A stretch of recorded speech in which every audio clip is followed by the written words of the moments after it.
Hello, everyone. This is Saida Bulgara from Becoming I Am here with the astrology of Wednesday, April 15th.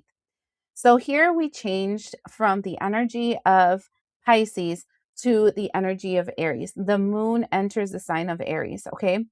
Um, the important thing about this first is that the new moon energy that will be taking place on the 17th, well, from the 16th to the 17th, is in Aries.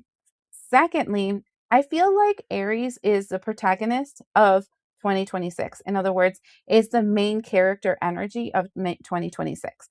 So wherever your Aries placement is on your chart, that is your I mean, main energy that you're emanating and the main area in your life that you are actively working in.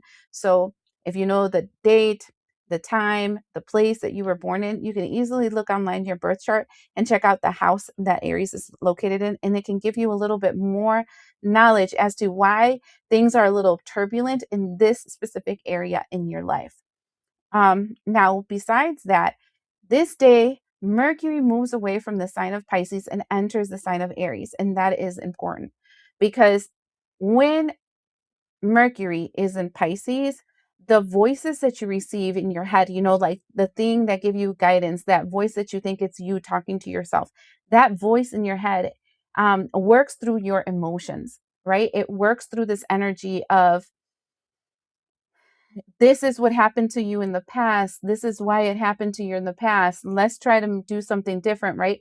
Let's learn from this intuitive energy that you have because you're kind of split from yourself and you want to come back together.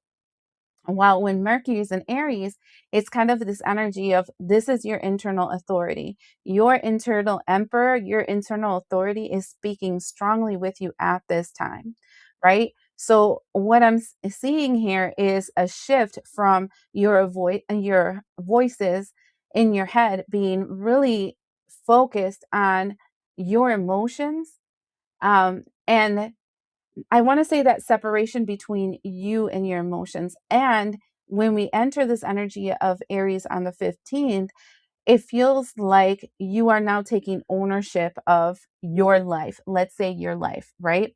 You are starting to look past these limiting belief systems or these limitations that were placed upon you because of your emotions. And you're starting to take charge of this energy, this masculine energy within you, because it's this energy of like, nobody's here to save you. You're going to have to do it yourself. So now let's put on our big girl pants.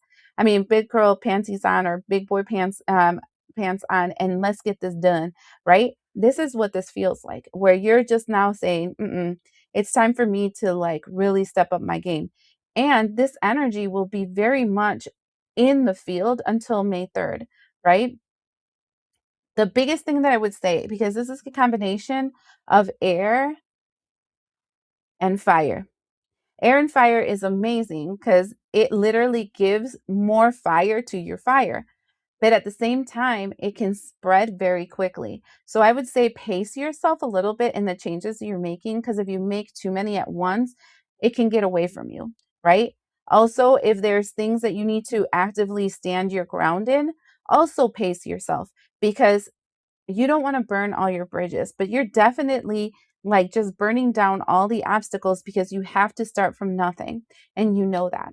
And so keep that in mind because this is very much chaos energy and it's going to become more chaotic as the moon is here. I feel like from now until at least the 20th, when things start dying down a little bit because of the energy of Taurus, we're going to be very much in this masculine mindset of, no, nothing's going to hold me back and I'm going to change things. And so just pace yourself because it is a very, very good fertile energy to take action, but it can also be very destructive. All right. I hope this helps.